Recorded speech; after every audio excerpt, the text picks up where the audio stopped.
Hola, bueno, hoy vamos a hablar de la clase que teníamos prevista y programada días atrás, que es escena del crimen. Sin más, vamos a compartir pantalla para que empecemos a hablar del tema.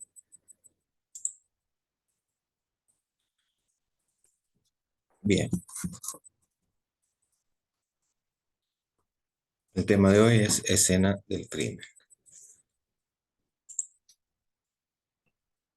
Bueno, mi nombre es Fabricio Andrés Molini, soy auxiliar de la Policía Judicial, auxiliar en criminalística, perito en caligrafía y documentoscopía y perito inscripto en la Corte de Justicia de la provincia de San Juan.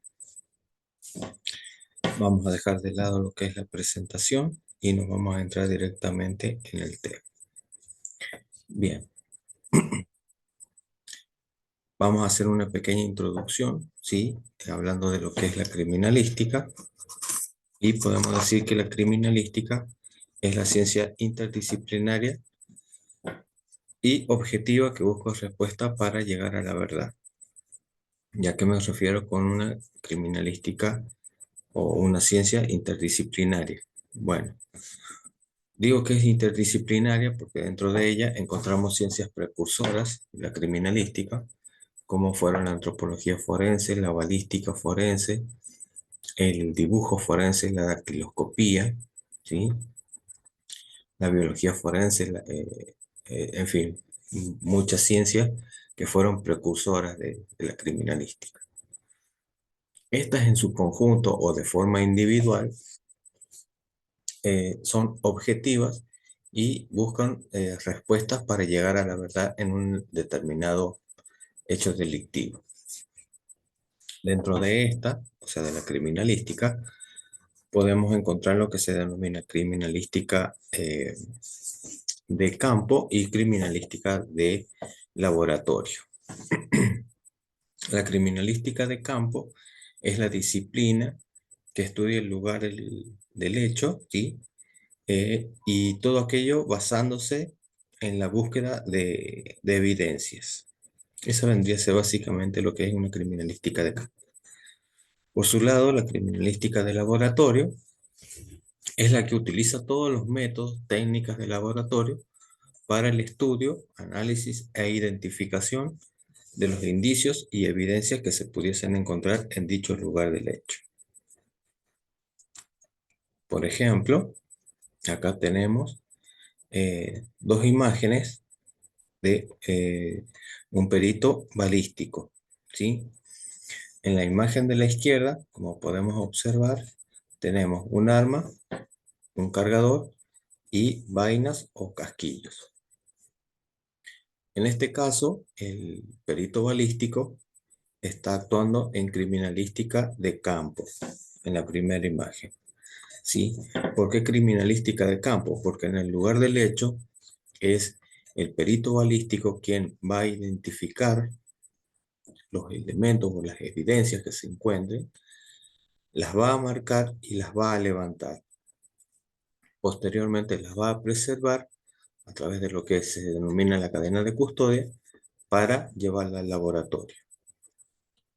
Luego, en el laboratorio, el mismo perito balístico realiza pruebas de disparo y realiza las comparaciones entre las vainas testigos, digámoslo así, y las vainas encontradas en el lugar del hecho. En este caso, el perito balístico está actuando tanto en la parte de criminalística de campo como en la criminalística de laboratorio. Por lo general, los forenses siempre actúan en estas dos áreas de la criminalística, por así decirlo. Es muy raro que un solo perito actúe en una o en otra. Esto es básicamente a base de ejemplo. Dentro del lugar del hecho, o mejor dicho, primeramente vamos a definir qué es el lugar del hecho. El lugar del hecho es el espacio físico donde se ha desarrollado la actividad delictiva o criminal en forma parcial o total. Este puede ser un lugar abierto, un lugar cerrado o un lugar mixto. Por ejemplo, en el caso del empresario que descuartizaron en Buenos Aires, eh, ahí hay tres lugares del hecho. El primer lugar es donde le efectuaron los dos disparos, el segundo lugar donde lo descuartizaron y el tercer lugar donde dejaron abandonado en este caso el cuerpo. ¿Sí? Bien, el primer y segundo lugar es un lugar cerrado. ¿Y a qué me refiero con cerrado? Que está delimitado por 4 paredes y un techo. ¿Sí? Básicamente una habitación. Entonces, ese es el lugar cerrado. Y el lugar abierto, en este caso, es donde no tiene delimitación, que es donde dejaron abandonado el cuerpo de esta persona. Bien.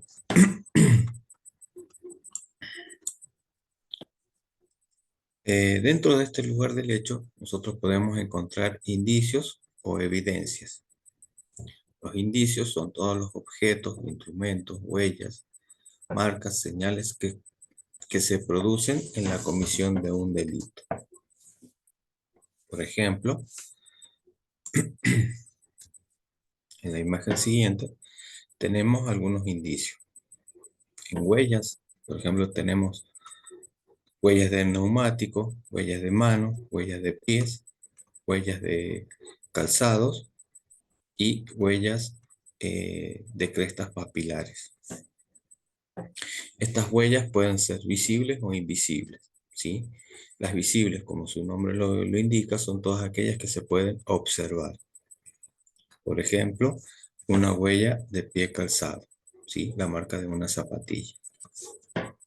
Esta marca puede ser pueden haber sido dejada por barro o por tierra que estaba blanda, ¿sí? O porque el victimario, supongamos, pisó un charco de sangre sin querer y dejó la impronta de la zapatilla en la escena, por nombrar algunas características. Las huellas pueden ser de neumático, en este caso una huella de frenado, de derrapado, en fin. Esas son huellas visibles. Las invisibles son todas aquellas que no se ven, como su nombre lo indica. Estas huellas también se denominan huellas latentes. ¿Cuáles son? Son las que dejan la- las, las crestas papilares en alguna superficie, ya sea lisa o porosa. Por ejemplo, en una mesa, en un vaso, en una copa, en una botella, ¿sí? Hasta en la misma piel de las personas se pueden dejar estas huellas. Y estas se hacen visibles a través de reactivos químicos, ¿sí? Luego de que se hacen visibles, estas se levantan. En la imagen de la derecha, ¿sí? Tenemos eh, marcas, por ejemplo.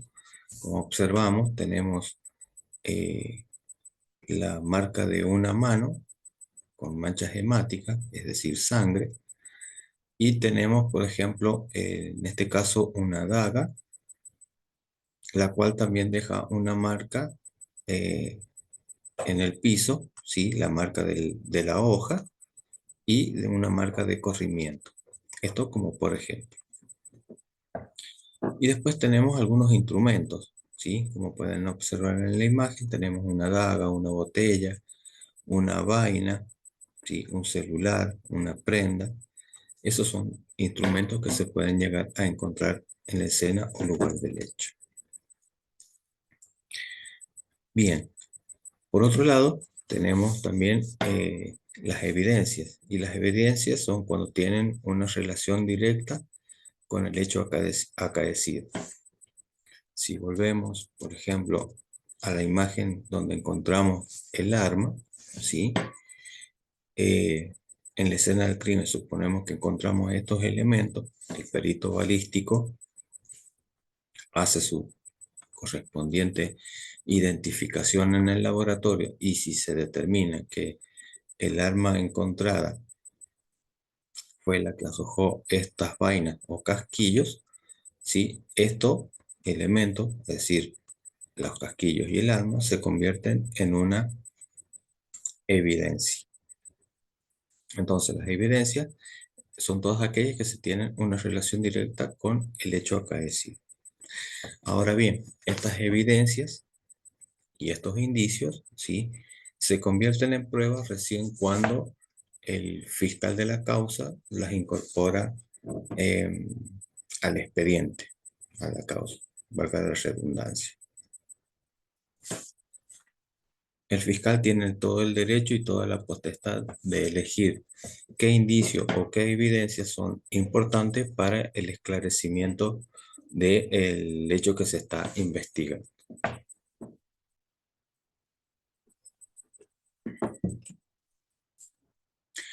Bien, una vez que ya tenemos, digamos, un pequeño pantallazo de lo que vamos a ver enseguida, vamos a hablar un poquito de protocolo. Y según la Real Academia Española, protocolo tiene varias definiciones, ¿sí?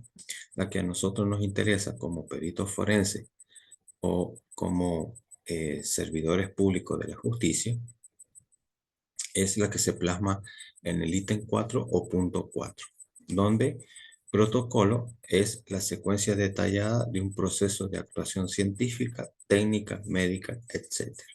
¿Sí? Esta definición es la que a nosotros nos interesa. Bien, una vez que ya hemos definido lo que es el protocolo, voy a hablar directamente sobre el protocolo del año 2010, que es el que tenemos acá en imagen. Pero antes que nada, tenemos que decir que el rigor científico con el que se desarrollan los primeros pasos en la investigación constituyen la base fundamental para reconstruir el cómo, el dónde y el cuándo. Y por supuesto, tener la certeza de atribución de responsabilidad penal. Todo esto individualizando a los autores y o partícipes del delito. Es decir, que con base en esto, en el año 2014, es que se elabora por intermedio, digamos, del Ministerio de Justicia y Derechos Humanos de la Nación Argentina, un manual de procedimiento con el objetivo de capacitar a los operadores judiciales en la correcta preservación del lugar del hecho y sobre la escena del crimen, evitando la pérdida o contaminación de las evidencias. Desde el año 2004 hasta la fecha se han realizado, digamos que, 6 protocolos de actuación y desde su implementación se han ido mejorando los mismos y es la guía que los criminalistas o forenses deben llevar a cabo a la hora de hacerse presente en una escena o lugar del hecho. Cabe aclarar que el último protocolo ha sido pensado para las fuerzas de seguridad. En este caso, las fuerzas federales del país, como es Gendarmería Nacional, la Policía Federal Argentina, Prefectura Naval y la Policía Aeroportuaria. Si bien este protocolo tiene básicamente lo mismo del protocolo que vamos a ver enseguida, tiene algunos agregados para estas fuerzas.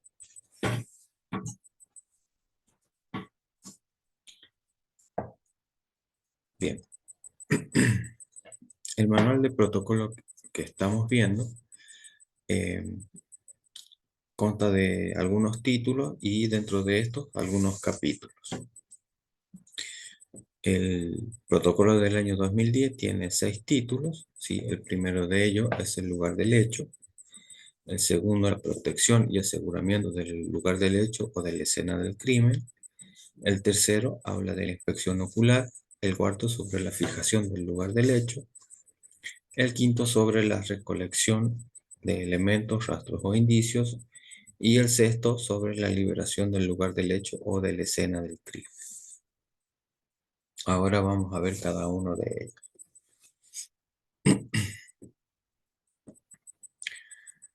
El primer título, que es el lugar del hecho, ¿sí? Digamos que puede estar integrado por uno o varios espacios físicos interrelacionados entre sí debido al acontecimiento investigado.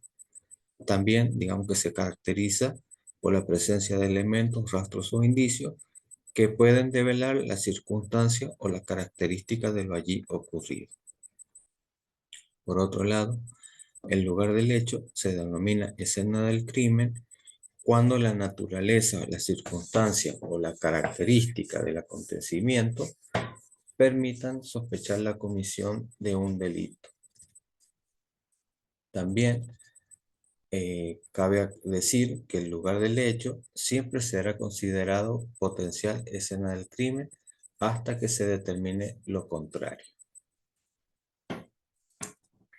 Como vemos en la placa, en la imagen superior izquierda tenemos un cuerpo de una persona que está sobre una calle de tierra. Este fue un hecho real, la cual esta persona fue atropellada por un vehículo y falleció en el lugar. Y en la imagen de abajo es, digamos, una simulación, una reconstrucción de un homicidio. Ambos, como vemos, están realizadas en un lugar del hecho abierto, ¿sí? Es decir, no tenemos delimitaciones, por eso es abierto. Mientras que en la imagen de la derecha también es un simulacro, pero este es un lugar del hecho cerrado, ¿sí? Esto está en una habitación.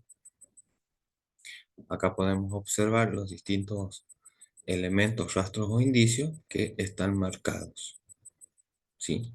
Estos son los elementos que se van a levantar. En el caso de la persona, si tenemos una sola marcación, que es la del cuerpo. Por supuesto, después se marcan las huellas que se pudiesen encontrar en la calle de tierra y todo lo demás que esté en el lugar.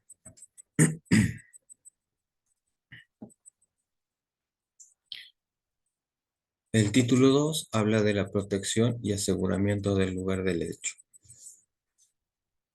Primeramente voy a hablar de lo que es la protección o cómo se debe proceder. Después hablaré del aseguramiento y por último sobre las reglas de protección y aseguramiento. Lo que es el tema de los actos iniciales y las medidas tomadas ante personas heridas o fallecidas, lo voy a hablar enseguida cuando tratemos el tema del primer interventor.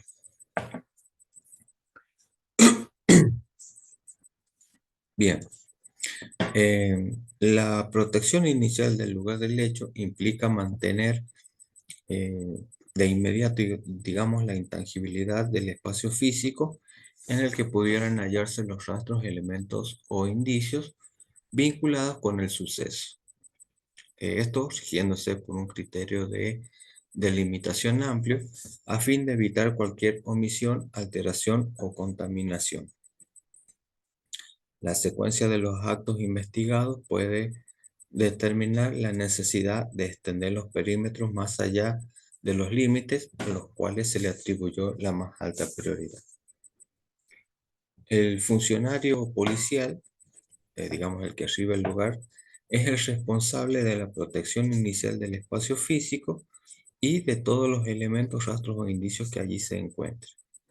Por otro lado, la protección inicial del lugar o escena del crimen debe mantenerse hasta que, habiendo finalizado la tarea de los peritos, la autoridad competente disponga lo contrario. Con todo lo que les he dicho, básicamente, ¿qué es lo que hay que hacer? Es decir, llegar primeramente y mantener la intangibilidad del lugar, es decir, que nada se altere. Para eso, el primer interventor, en este caso, ya me estoy adelantando un poquito a lo que vamos a ver enseguida, debe delimitar la zona, ¿sí? Y preservar esos rastros o indicios. Como vemos en el cuadro de acá, tenemos tres tipos de zona: la zona interior crítica, la zona exterior restringida y la zona exterior amplia. La zona interior crítica es básicamente donde vamos a tener nosotros todos los elementos eh, eh, que se pueden llegar a tomar como evidencia, por así decirlo. Por ejemplo, en esta zona crítica podemos encontrar el cuerpo de una persona, ¿sí?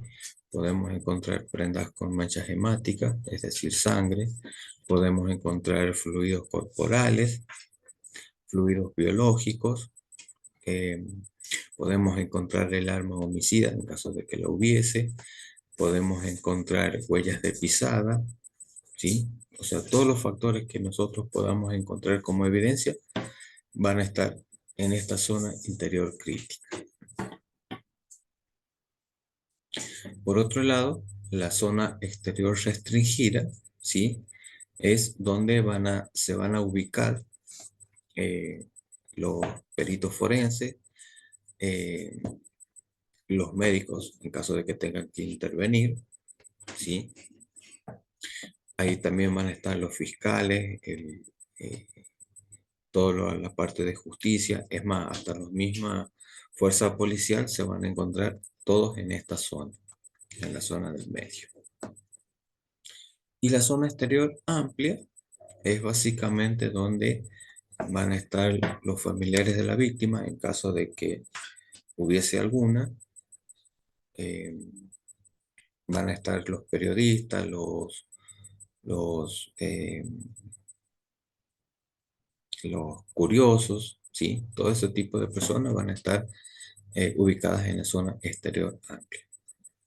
Entonces, como protección, primeramente debemos llegar y tratar de preservar básicamente todos los rastros o indicios que se encuentren en el lugar a través de una delimitación. Por otro lado, el coordinador general puede y tiene la facultad, según lo que se determine en el momento, de ampliar, por ejemplo, en este caso, la zona delimitadora, ¿sí? Por ejemplo, la zona crítica la puede ampliar. En cuanto al aseguramiento del lugar o escena del crimen, requiere conservar en forma original todos los rastros o elementos físicos, ¿sí? Con la finalidad de evitar la alteración, la manipulación, la contaminación, destrucción, pérdida o sustracción, digámoslo así también, de elementos, rastros o indicios que se encuentren en ese lugar. En este caso, el funcionario policial que se le designe la responsabilidad del aseguramiento debe actuar también como un observador coordinador hasta que alguien se haga cargo y sea el coordinador general de la investigación. Por otro lado, debe llevar a cabo la inspección ocular y seleccionar las áreas por las que estará permitido transitar, ¿sí? Es decir, que cuando esta persona llega a la escena del crimen, primeramente debe cerciorarse de eh, ver si la persona, en caso de que lo hubiese, está viva o no. En caso de que esté viva, se le debe brindar los primeros auxilios y comunicarlo luego al centro médico asistencial.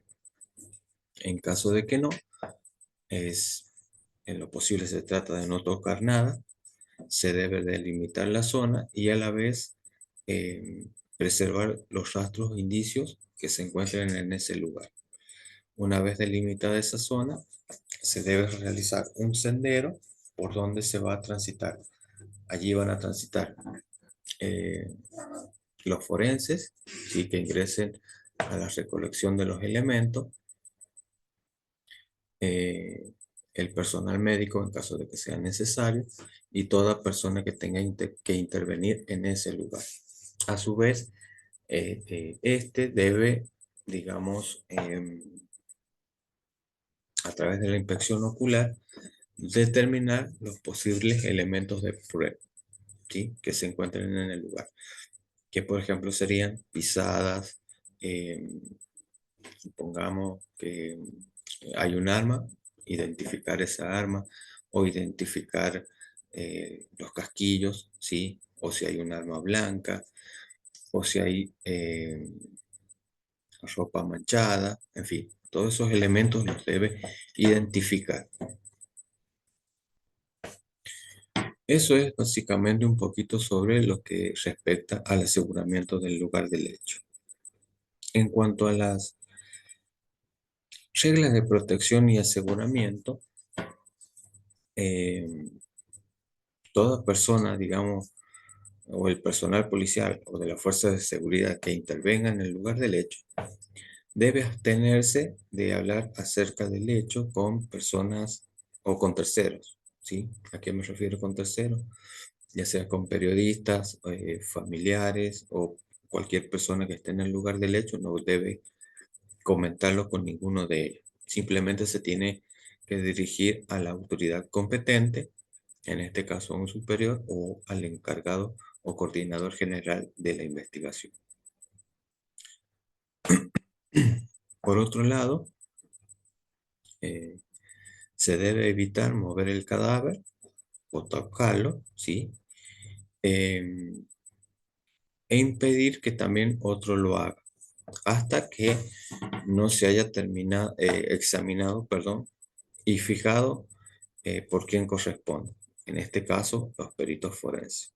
Es decir, si encontramos, por ejemplo, un cuerpo o algún otro elemento que haga a la investigación, se debe evitar mover y tocarlo hasta que lleguen los peritos forenses y ellos determinarán qué elementos son los importantes que se pueden llegar a tomar como elementos de prueba. Por otro lado, en este caso, el personal policial que actúa como primer interventor siempre debe llevar guantes para evitar contaminar la escena del crimen. Por otro lado, también debe proteger los elementos, rastros o indicios que se encuentren en peligro de ser alterados, deteriorados o, digamos, sustraídos. Por ejemplo, cubriendo las áreas expuestas al humo, ¿sí? A la lluvia, a los rayos directos del sol, al viento, ¿sí?, o a pisadas de los mismos operadores. Lo más importante, eh, se debe abstener de fumar o salivar en la escena o lugar del hecho. También se debe evitar dejar abandonados efectos personales o materiales descartables utilizados en el lugar, ¿sí? Hay que tratar de evitar todo eso. Bien, por otro lado, el coordinador general del lugar del hecho le debe preguntar al personal policial cuáles fueron las medidas adoptadas y las personas que allí ingresaron, ¿sí? Eh, Supongamos que alguno de ustedes es el que primero llegó a la escena del crimen, ¿sí?, o lugar del hecho, el primer interventor, y yo como coordinador general debo preguntarles a ustedes cuáles fueron las medidas de aseguramiento que tomaron y qué personas ingresaron a la escena del crimen antes de que yo llegase, ¿sí? Entonces ustedes me tienen que informar que, por ejemplo, se delimitó la zona en unos 40 metros cuadrados, por ejemplo, que son las cintas amarillas que se colocan. Esa es una delimitación. Es decir, tenemos 40 metros hacia la derecha, 40 metros hacia la izquierda, 40 metros de frente y 40 hacia atrás. Supongamos que estamos hablando de un lugar abierto. de una escena del crimen abierta. Esa es la delimitación, ¿sí? Y la medida de seguridad adoptada. Y, por ejemplo, en caso de que hubiese sido se encontraba una persona herida, bueno, ¿qué personal ingresó para socorrer a esa persona? Todo eso se tiene que tomar registro, digamos, de las personas que ingresan al lugar del hecho. Em, por otro lado, el coordinador, digamos que debe definir los límites de la escena o lugar del hecho a fin de protegerlo y poderlo asegurar. Para este aseguramiento o esta delimitación se deben utilizar cordeles, cintas, vehículos, eh, muchas veces el propio personal policial o cualquier otro tipo de medio existente para la demarcación y la protección y aislamiento del lugar o escena del crimen.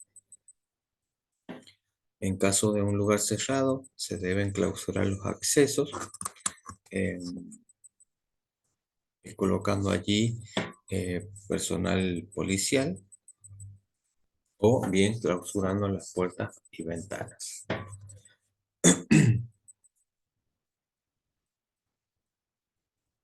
Em, por otro lado, el coordinador debe separar, digamos, una vez aislado el lugar del hecho o la zona del crimen, en tres zonas cuyos límites estarán fijados de acuerdo a las características del suceso, que es lo que les expliqué hace ratito del cuadro que tenemos en pantalla, de la zona interior crítica, la zona exterior restringida y la zona amplia.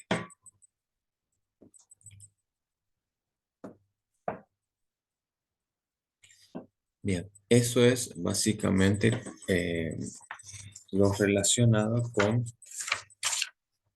un poquito de las reglas de protección y aseguramiento. Me estaba olvidando. Se deben, digamos, preservar también todas las superficies impactadas por objetos que sean de importancia para el interés balístico, ¿sí? Todos los objetos o elementos que correspondan a la parte balística. Eso sí se debe preservar. Y por último, se debe eh, registrar por escrito, digamos, la alteración, la manipulación o la sustracción de elementos eh, que se encontrasen en el lugar o escena del crimen, así como la presencia de toda persona no autorizada a ingresar a dicha escena. Sean estos miembros del Poder Judicial, del Ministerio Público u otros agentes o funcionarios de la policía o fuerzas de seguridad. Es decir, se debe registrar todo. Bien, ahora vamos a hablar un poquito del capítulo 3, que es la inspección ocular. Y la inspección ocular es un proceso metódico, sistemático y lógico que consiste en la observación integral del lugar del hecho o de la escena del crimen. Por otro lado, hay que tener presente que por lo general se tiene solo una oportunidad de hacer un reconocimiento o registro adecuado del lugar o escena del crimen, ¿sí?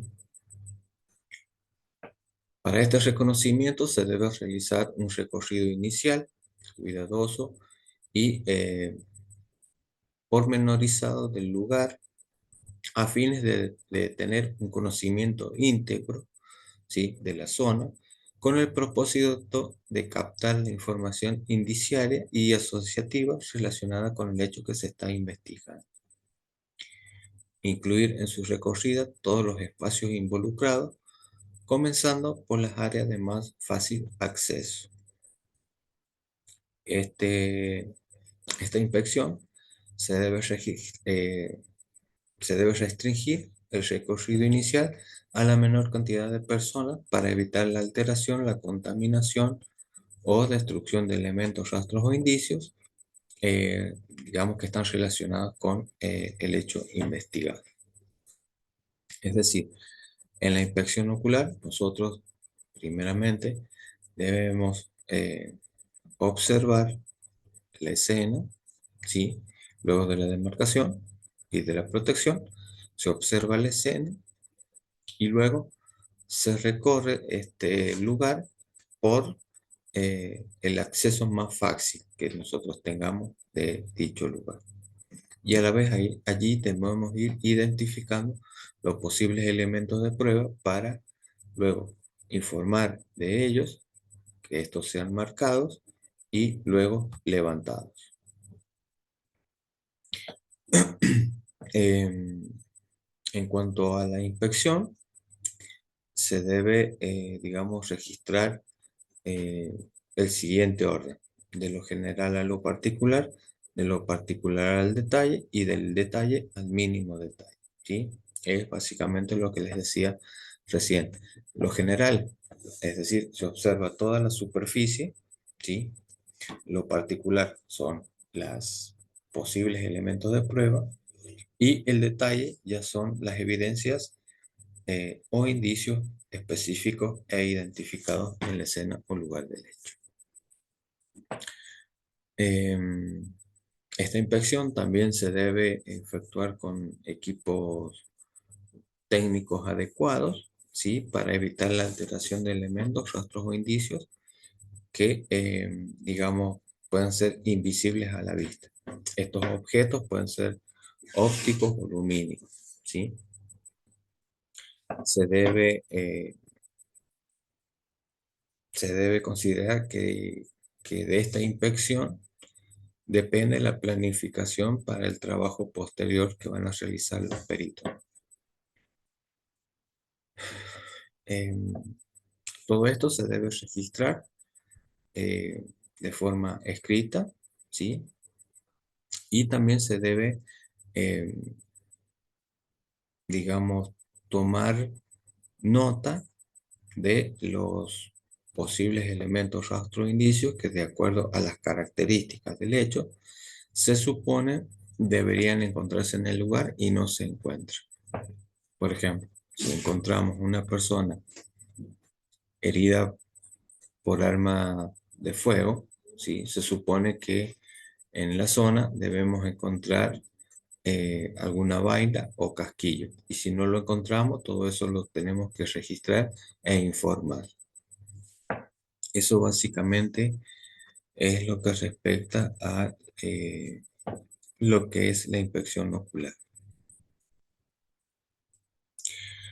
El título 4 habla sobre la fijación del lugar del hecho o de la escena del crimen.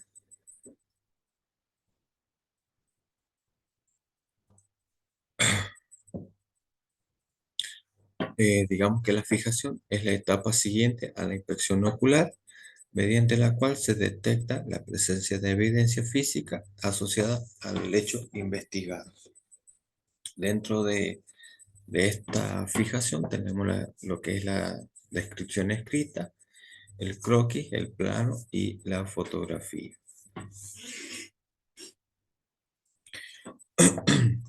Em,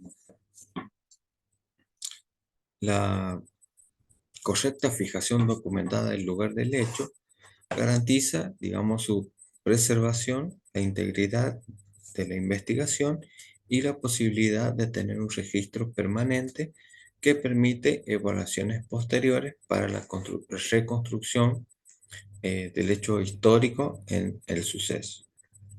La fijación del lugar del hecho debe tener un orden establecido, digamos, por el coordinador, a fin de que los distintos procedimientos se realicen sin alterar la evidencia. A la actuación de los agentes o funcionarios policiales deben estar coordinados, ¿sí? Eso deben estar coordinados para que no haya ningún tipo de entorpecimiento en la investigación de la causa.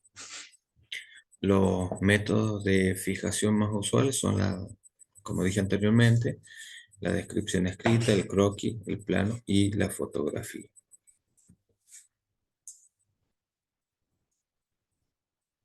Acá en la placa tenemos lo que es la descripción escrita.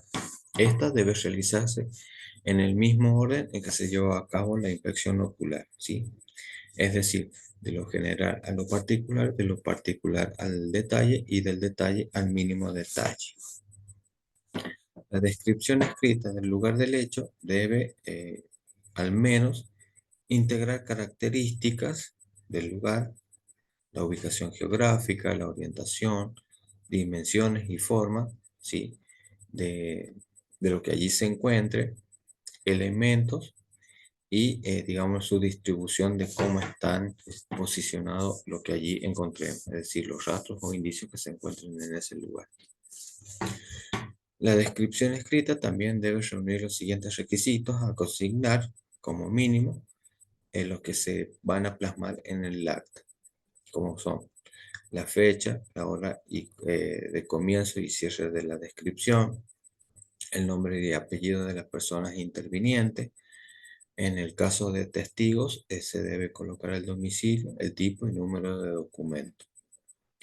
También se deben registrar, por ejemplo, las condiciones climáticas, lo que son las temperaturas, estado del tiempo y la visibilidad que hubo en ese día. Sí, básicamente se tiene que anotar todo lo que va sucediendo, por así decirlo. Sí, eso es lo que respecta a la descripción escrita. Otra de las descripciones es el croquis. Este debe reflejar las dimensiones del lugar, la distribución del escenario y la localización de los elementos, rastros o indicios que se pudiesen encontrar en dicho lugar. Em, en la parte superior del croquis, como podemos observar acá, se debe marcar lo que es el norte magnético, ¿sí? Una descripción de los elementos que se encuentran dentro del lugar o escena del crimen, por ejemplo, lo que es el cuerpo, se marca, un arma homicida, todo se va detallando acá en el lugar. Se debe registrar, previo a su levantamiento y traslado, la ubicación, por ejemplo, de todas las pruebas, ¿sí? Todo este registro se coloca acá. Se deben también, por ejemplo, tomar las distancias que hay entre, por ejemplo, el cuerpo de la persona, ¿sí? De un occiso, la distancia que hay desde ese lugar a una pared o algún elemento que esté cerca. O también, por ejemplo, algún rastro o indicio que fuera del cuerpo. Todo eso se debe medir y tomar esas distancias. Todo croquis debe contar con una leyenda explicativa o referencia que debe figurar al pie o al costado del mismo, que es esto lo que tenemos acá, acá y acá. Eso básicamente es algo sobre lo que es el croquis, ¿sí? Este croquis es realizado a través de mano alzada. Luego tenemos la fijación a través del plano.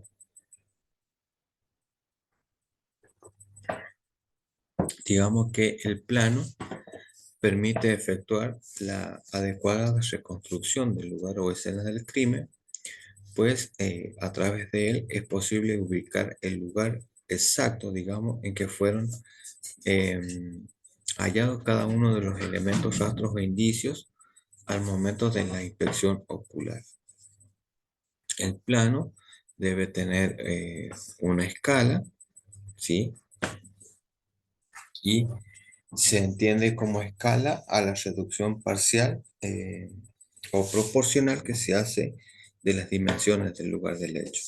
Por lo general, el plano lo realiza una persona que ha estudiado o tiene práctica en lo que es el dibujo técnico.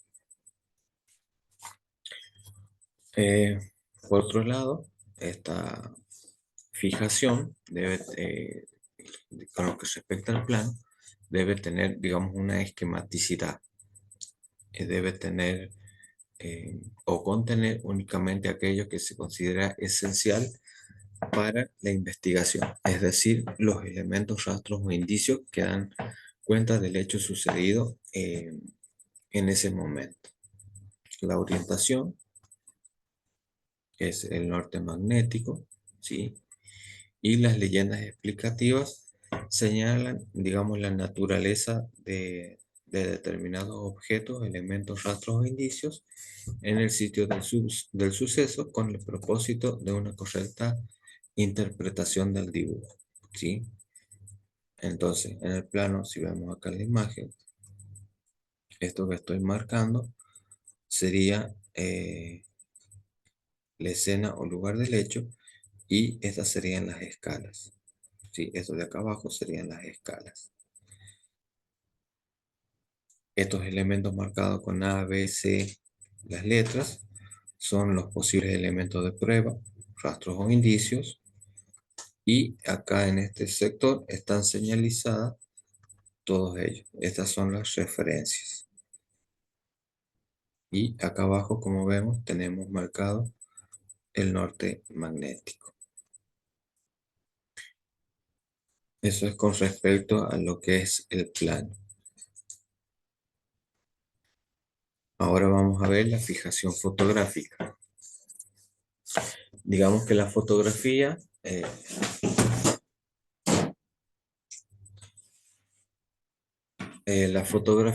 fija una visión total y detallada de la escena o lugar del hecho, que permite acreditar fehacientemente tanto el estado en que se encontraban las evidencias, como las operaciones realizadas al momento de la recolección de los elementos, rastros o indicios.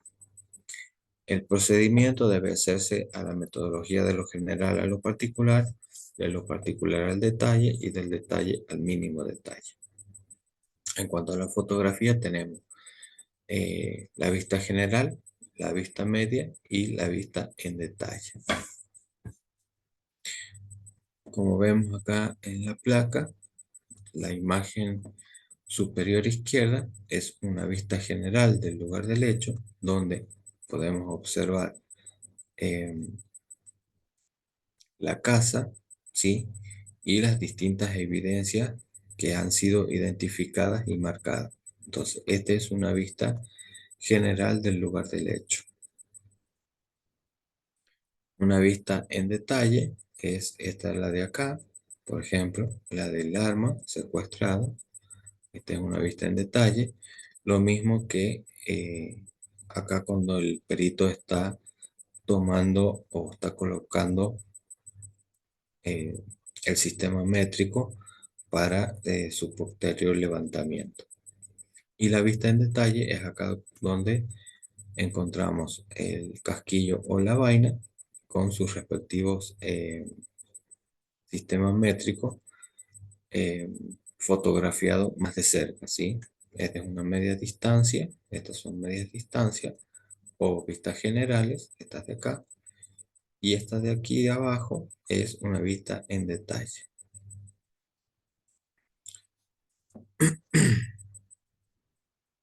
Bien, vamos a pasar al título 5, que es la recolección de elementos, indicios o rastros.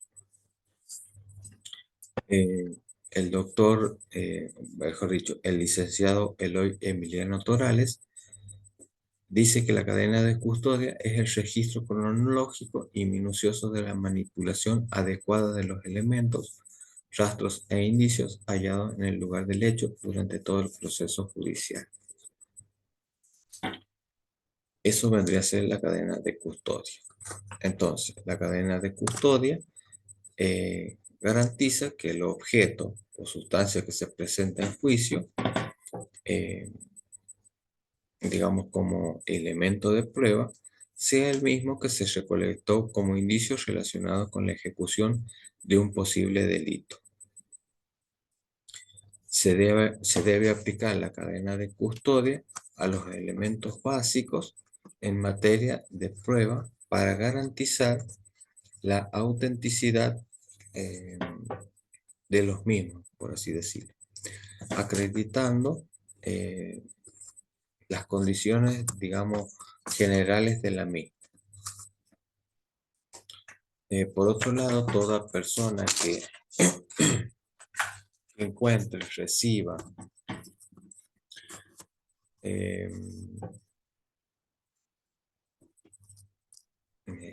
reciba, recopile, embale, transporte, conserve, genere o analice muestras o elementos probatorios y documentos, forma parte, digamos, de lo que se denomina cadena de custodia y recibe el nombre de custodia.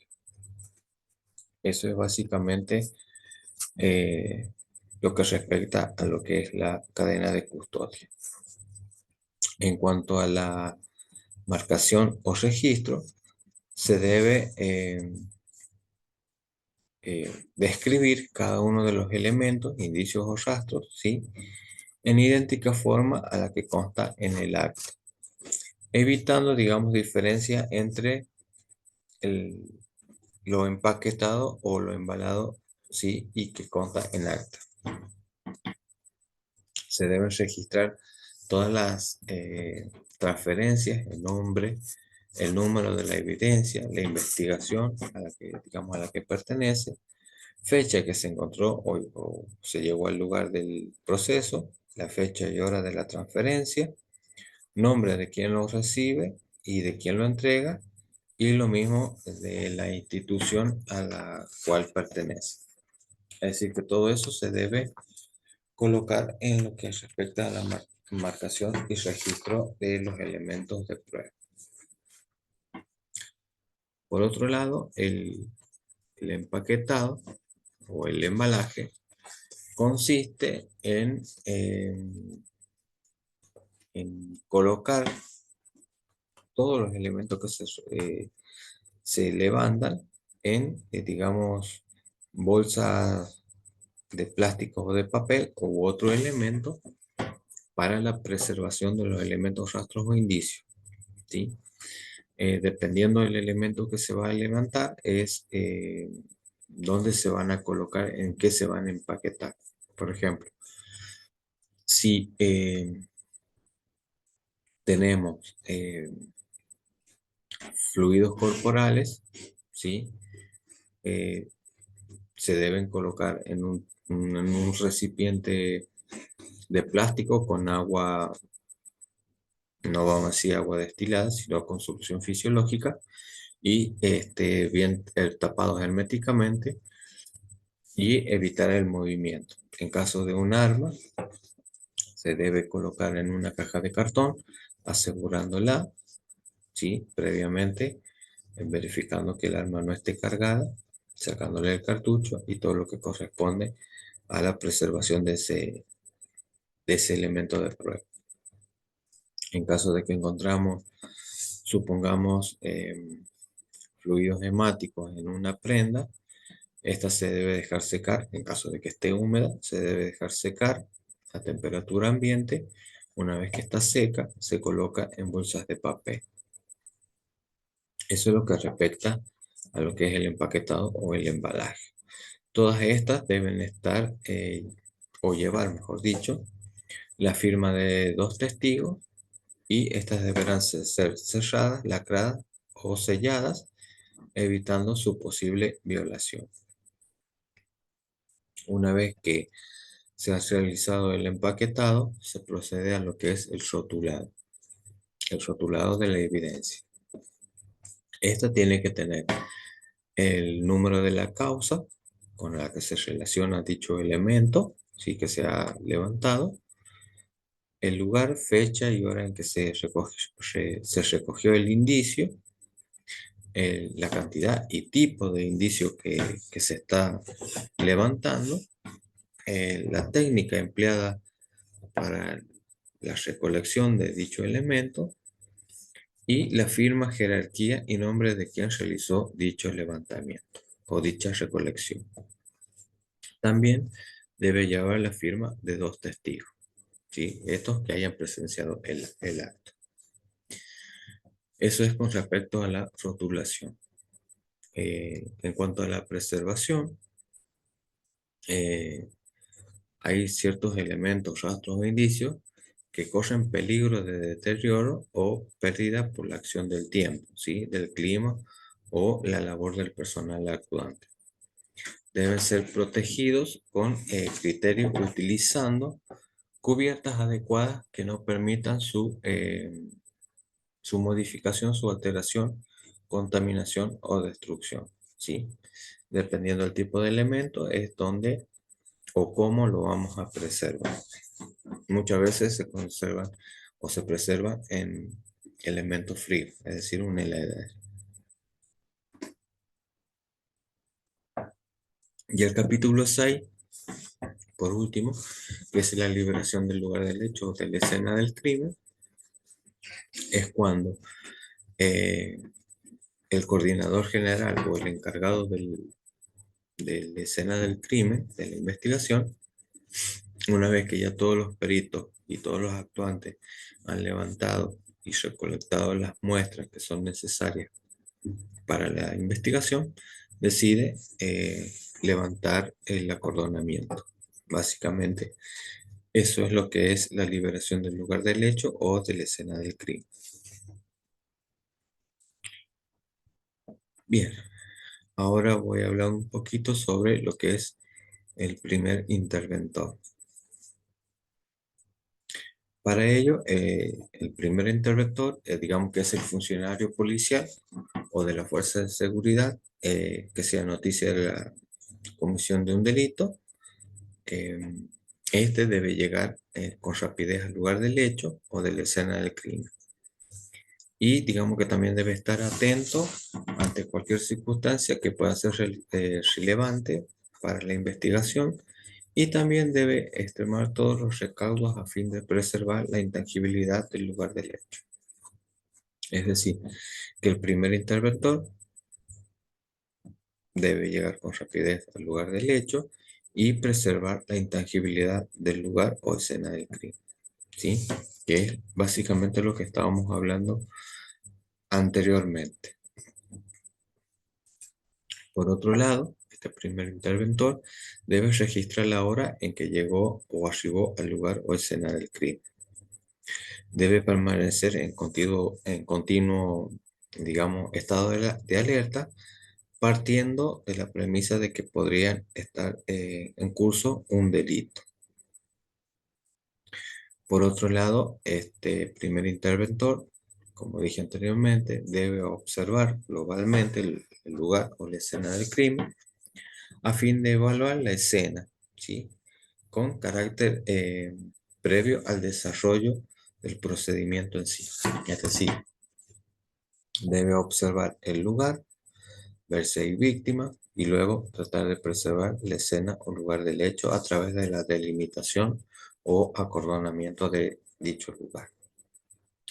También debe despejar el lugar a toda persona ajena al mismo, ¿sí? Por ejemplo, desalojando a los curiosos y restringiendo el lugar el acceso a dicho lugar. También este primer interventor debe observar y registrar la presencia de personas, de vehículos o de cualquier otro elemento o circunstancia que pudiese estar relacionado con el acontecimiento que se está llevando a cabo. Em, Este primer interventor también debe relatar, digamos, las características del hecho a la policía científica para que ésta pueda determinar la dotación de especialistas, digamos, periciales para que estos puedan intervenir. Por ejemplo, en caso de que se encuentre una persona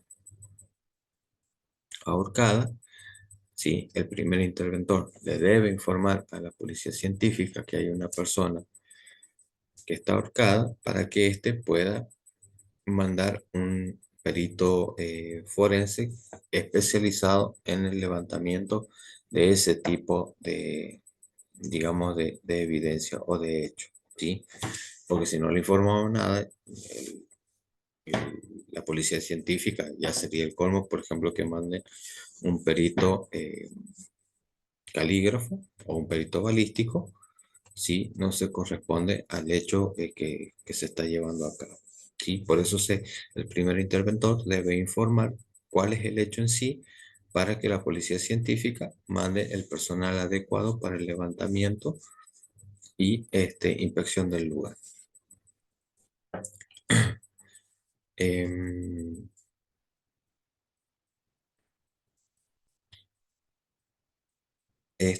también este primer interventor debe determinar, en este caso, quiénes son víctimas, quiénes son presuntos autores y o partícipes, testigos o público en general, ¿sí? Cuando este primer interventor arriba al lugar del hecho, debe determinar esos elementos. Quiénes son víctimas, quiénes son los autores o partícipes, quiénes son los testigos y el público en general que se encuentra en el lugar. Muchas veces la víctima no es quien, digamos, en caso de una pelea, quien comenzó dicha pelea, ¿sí? Por otro lado, este primer interventor también debe brindar contención y asistencia a la víctima, ¿sí? Debe disponer también de la inmovilización de elementos, ¿sí? Que por su naturaleza sean fácilmente removibles y que pudiesen estar vinculados a la causa. Se debe también impedir el acceso al lugar, ¿sí? De toda persona que no esté autorizada, ¿sí? Excepto el servicio de emergencia o de los directamente que están relacionados con la investigación. Por otro lado, este primer interventor debe establecer, digamos, el cerco perimetral, que este debe estar claramente definido mediante el empleo de elementos adecuados y fácilmente, digamos, visibles. Eh, y lo más importante es que este primer interventor debe reseñar por escrito todo lo observado y actuado hasta ese momento. En cuanto, digamos, a la actuación que este debe tener cuando se encuentra con una persona, digamos, fallecida o herida, este debe, en caso de que la persona esté viva, este debe evaluar a la víctima a fin de encontrar signos vitales. ¿Sí? Cuando el primer interventor llega a la escena o lugar del hecho, y hay una víctima, debe verificar eh, si ésta está herida o no. En caso de que esta persona esté viva, ¿sí? Se debe llamar al personal médico y se lo debe tratar de mantener con vida hasta que estos lleguen. Es decir, se le deben prestar los primeros auxilios y realizar las gestiones tendientes a su traslado de inmediato a un centro, digamos, asistencial, debiendo fijar la posición del cuerpo, ¿sí? A través de tomas fotográficas. Luego de que el personal médico se lleva a esta persona, se debe restringir el acceso al lugar, ¿sí? Por otro lado, este primer interventor debe realizar una observación rápida, digamos, de la víctima, a fin de constatar, digamos, su condición general, la naturaleza de las heridas, su posición y su vestimenta. Para todo esto se debe tomar nota, es decir, se debe tomar nota de en qué condiciones estaba la persona, si presentaba, supongamos, una herida de arma de fuego o si presentaba un corte, más o menos poder identificar en qué zonas tenía esas heridas, la naturaleza de sus lesiones, ¿sí? Sí, pues, leves, graves, en fin. Eh, Su posición, ¿sí? Dónde está ubicada la persona, supongamos a 15 metros o a 2 metros, por ejemplo, de la entrada principal. Bueno, eso se registra. el tipo de vestimenta que éste llevaba, si llevaba pantalón corto, si llevaba pantalón largo, si llevaba blusa, remera, en fin, todo eso se debe describir, el tipo de color, el tipo de prenda, en lo posible, el tipo de marca también, ¿sí? Es decir, se debe tomar nota de todo eso. Por otro lado, cuando el personal médico arriba al lugar del hecho, ¿sí? Este, digamos que los debe guiar, ¿sí? A fin de minimizar la contaminación también de lo que es el lugar o la escena del crimen, ¿sí? Los debe guiar. También debe señalar cualquier tipo de prueba o potencial elemento de prueba, digamos, para que estos, el personal médico, no lo pueda manipular por error y contaminar o destruir evidencia. Em, por otro lado, el primer interventor debe registrar el nombre y matrícula, digamos, del profesional médico interviniente, la designación del centro asistencial al que pertenece y, digamos, también el teléfono del mismo, como así también el domicilio del lugar en donde se va a trasladar a la víctima. ¿A qué lugar se va a trasladar la víctima? También este primer interventor debe documentar cualquier tipo de declaración, ¿sí? Que pudiese brindar la víctima en ese momento, declaración o información que pueda brindar en ese momento la víctima. Y en caso de que no se, que a la víctima no se la traslade a través de una ambulancia, se debe enviar un policía con esta persona y este debe tomar, digamos, nota de todo lo que esta persona pueda decir en ese momento. Eso es básicamente algunos elementos que se tienen que tener en cuenta para cuando encontramos una persona en el lugar del hecho que está herida de cualquier tipo. En caso de que encontremos una persona fallecida, el primer interventor primeramente debe evitar mover el cadáver, ¿sí? De su posición original, salvo que medien, digamos, justificadas razones para poderlos retirar. Por ejemplo, em, peligro inminente de derrumbe, pérdida de gas, ¿sí? O de algún elemento químico.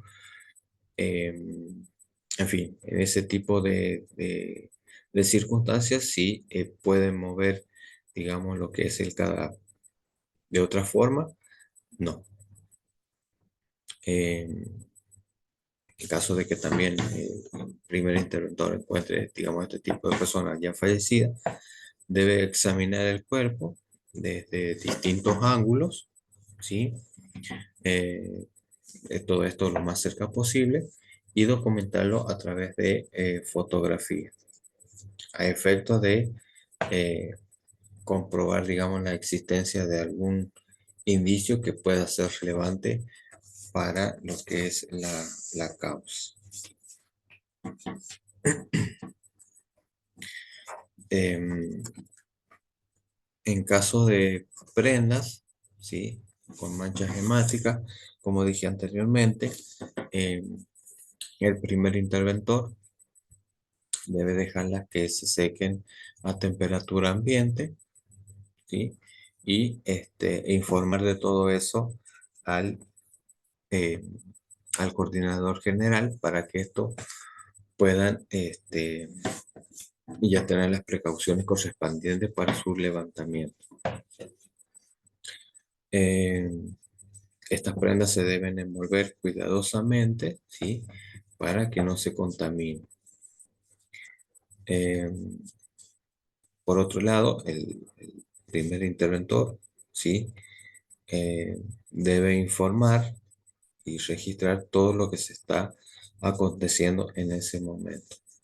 El cadáver, por otro lado, debe retirarse de la escena o lugar del hecho, en una bolsa plástica en condiciones, digamos, de asepsia, a fin de evitar la contaminación del cuerpo durante el transporte del mismo a lo que es la morgue judicial. Por otro lado, en caso de que el cadáver sea trasladado sin intervención médica, el primer interventor debe cubrir las manos de la víctima con bolsas de papel, ¿sí? Y luego ajustarlas a la muñeca para preservar las evidencias que se pudiesen encontrar en la misma, ¿sí? En la base de las uñas. Como por ejemplo pueden ser cabello, sangre, piel, etc. ¿Sí? Se coloca una bolsa de papel y se encinta para preservar lo que podamos encontrar en la mano. Eso es básicamente un poquito sobre lo que es el primer interventor. Y como vemos acá en las imágenes de la placa, eh, si observan, todos los policías tienen un cuaderno, ¿sí? Entonces van registrando todo. Acá en este caso, en la de la inferior derecha, la, la agente policial está tomando fotografías de cómo están procediendo los peritos forenses al levantamiento de rastros o indicios. Y el agente policial, en este caso, también está documentando todo eso a través de la parte escrita. En la imagen de la izquierda, en este caso ya el cuerpo o se han levantado todas las evidencias y como vemos también tiene un cuaderno, es decir, el personal interventor, más allá de ser interventor, debe registrar todo, ¿sí? Ya que es el primero en llegar a la escena o lugar del hecho.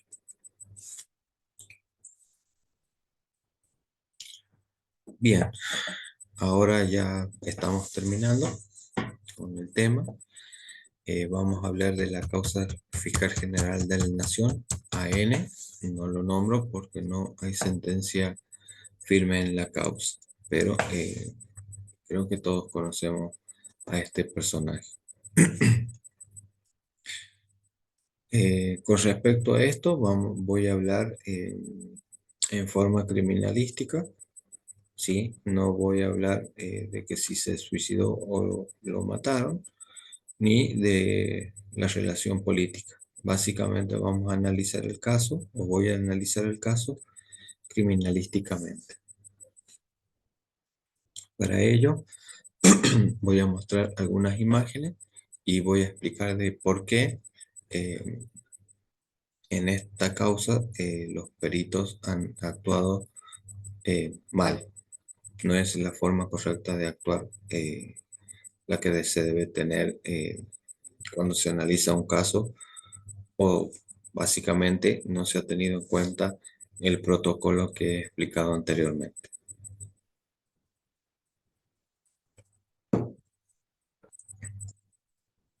Bien, acá en la primera imagen tenemos, o voy a marcar los errores que hay. Primero, sí, dentro del departamento hay una persona que está de pie, no tiene la ropa de protocolo, ¿sí? Primer error, 2:06 de la madrugada. Segundo error, no está, la puerta no tiene una faja de seguridad que impida el acceso, digamos, al departamento. En este caso, el primer interventor, que eran los custodios del fiscal, una vez constatado la muerte del mismo, ¿sí? O que se encontró el cadáver, tendrían que haber fajado acá la puerta de acceso y para que no ingresase nadie. Pero como vemos, no tiene faja y hay una persona de pie dentro del departamento. Por otro lado, el perito que está acá a la derecha no tiene cubreboca ni cofia.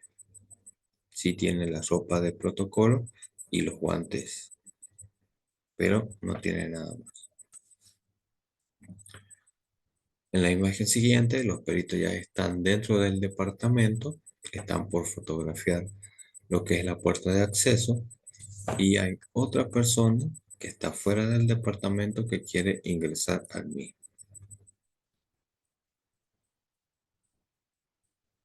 Primero, que esta persona no puede ingresar al departamento y menos, así como está vestido. ¿Por qué? Porque no tiene la ropa de protocolo, no tiene los cubrepies o los cubrebotas y no tiene nada que hacer en ese lugar, digámoslo así.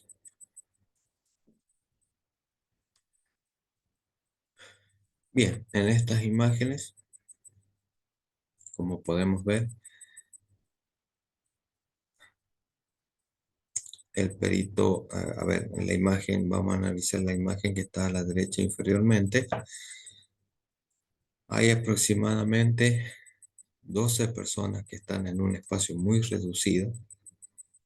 Estas personas no tienen la ropa de protocolo, ¿sí? Por lo tanto, desde ya están contaminando la escena del crimen. El perito, el que está con la cámara, filmando o haciendo un registro fílmico de toda la escena, no tiene la cofia, no tiene los lentes y no tiene el cubreboca correspondiente. Por lo tanto, desde ya estamos ante un mal procedimiento. En la imagen superior izquierda, como podemos observar, hay distintos tipos de personas, ¿sí? Entre ellos, como vemos, está la fiscal de ese entonces, la doctora Viviana Fein, y el ministro o ex ministro de Seguridad, Bernie, ¿sí? Hay personal de la Policía Federal y personal de prefectura. Como vemos en esta imagen, siguen habiendo muchas personas y el perito no lleva la protección en su cabeza.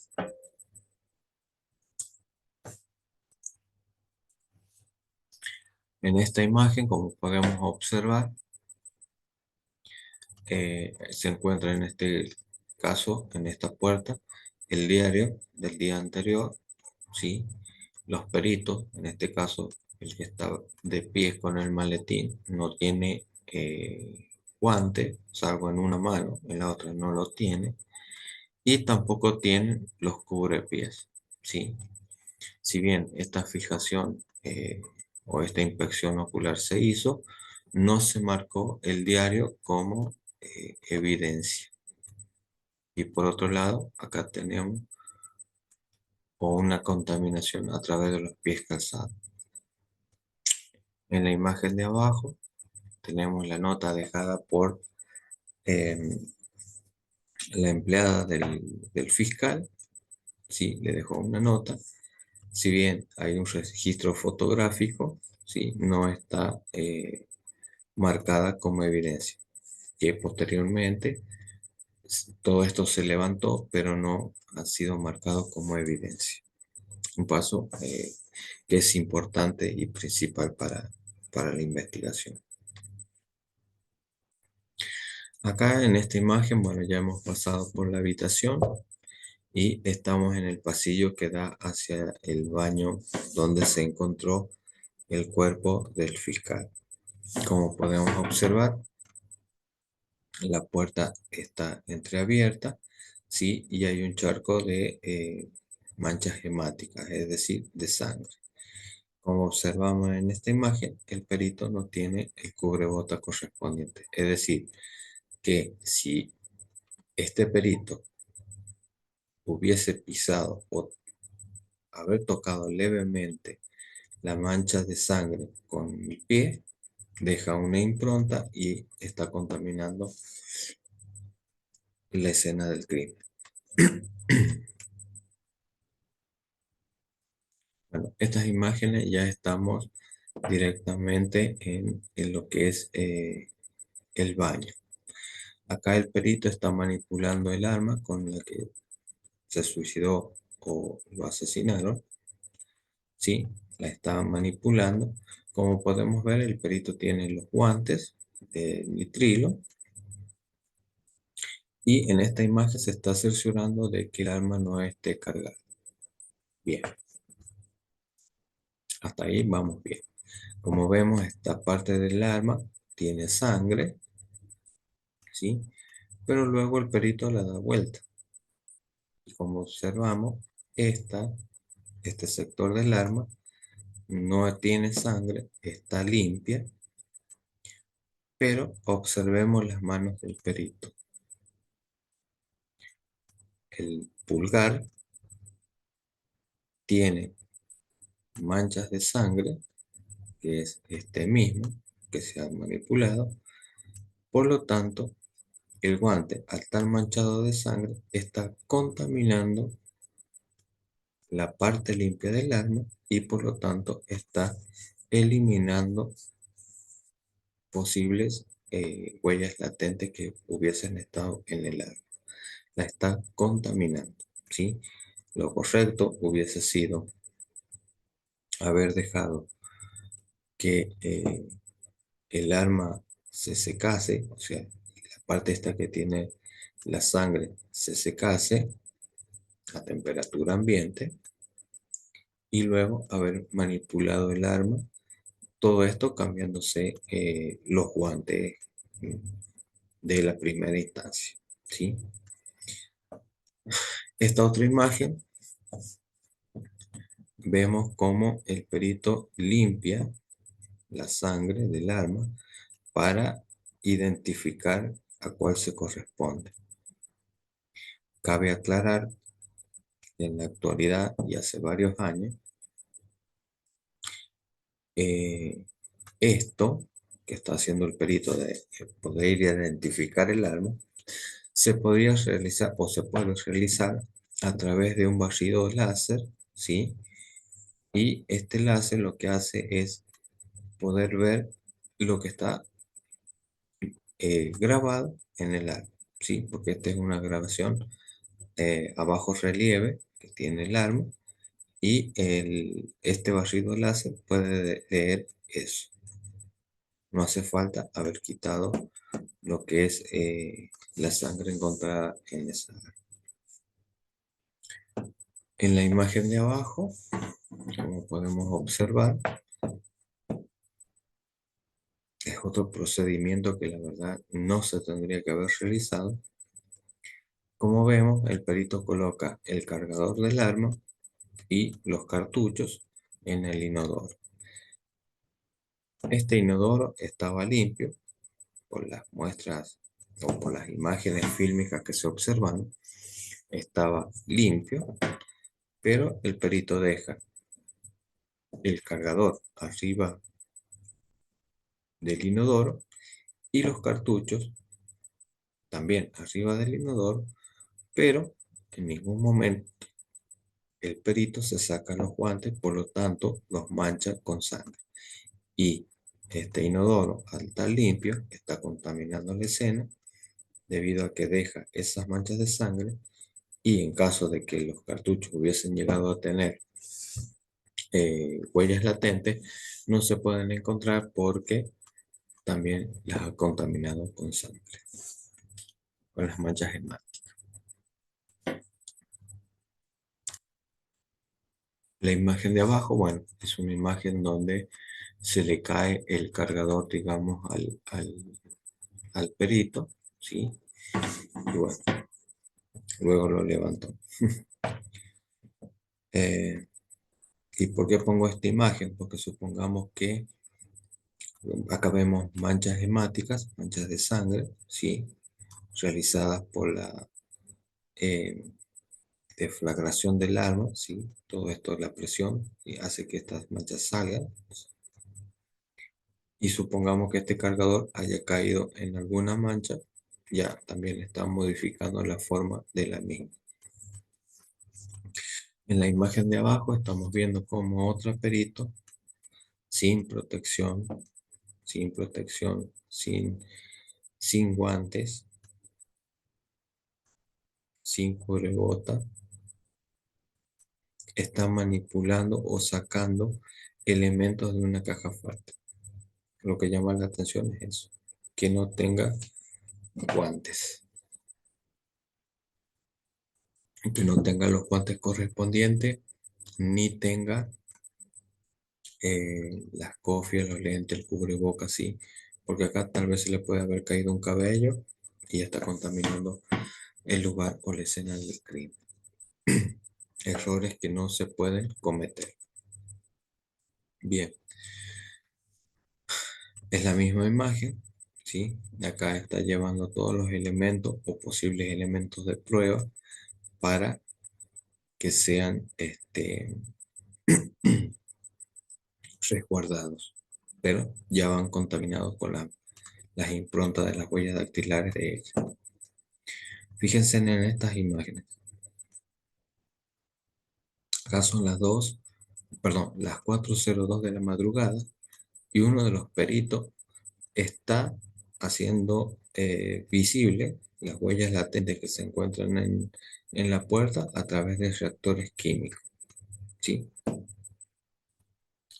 4:02 de la mañana. Es decir, que ya han pasado 2 horas desde que ingresaron los otros peritos.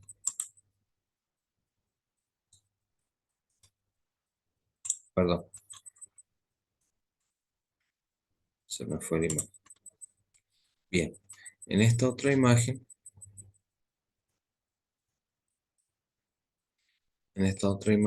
vemos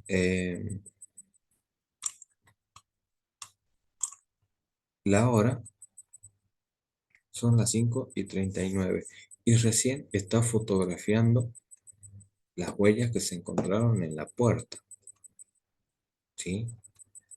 4:02, están haciendo las huellas visibles, las huellas latentes las está haciendo visibles, y a las 5:39 recién se están fotografiando dichas eh, huellas. De verdad, sin palabras. Bien, en esta imagen, fíjense, 6:09 de la madrugada. Miren la cantidad de personas que hay. Uno solo nada más tiene la ropa de protocolo, salvo que acá no tiene los cubrebotas o los cubrepies. Miren estos de acá, sentados en el lugar, sin la ropa de protección, directamente contaminando toda la escena. En esta otra imagen, 6:49, prácticamente casi 7 menos 10 de la mañana. ¿Qué hace esta persona acá parada? Sinceramente no puede estar una persona de remera y de bermuda en una escena del crimen. La fiscal que está acá enfrente, no sé por qué no lo sacaron directamente. Miren cómo acá se pisa todo lo que es la sangre, cómo se deja las marcas, totalmente una contaminación impresionante del lugar o escena del crimen. Acá, en esta imagen de abajo, casi las 7 de la mañana, cómo manipulan todo sin la protección correspondiente. Es decir, si acá se hubiesen encontrado algún cabello o algo, vaya a saber si es de ellos mismos.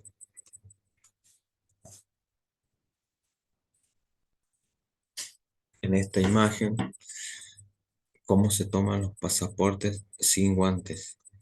Es decir, que en estos pasaportes se está dejando la impronta de las huellas dactilares de esta persona. No sé si será perito o alguna persona del Ministerio Público o Fiscal que está tomando estos pasaportes. Y estos han sido tomados como prueba. Acá, el perito con guante y la fiscal tomando dicho documento sin protección.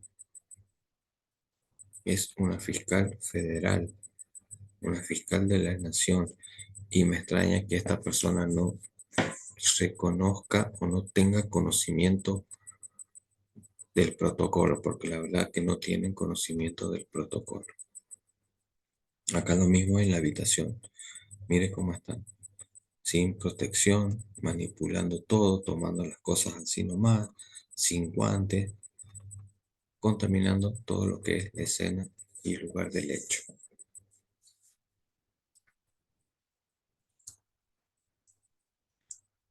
Bueno, les agradezco su presencia. Muchísimas gracias por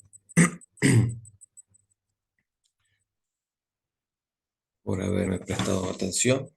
Y bueno, espero que próximamente pueda volverles a dar una charla y que esta haya sido muy productiva eh, para ustedes. Que anden bien.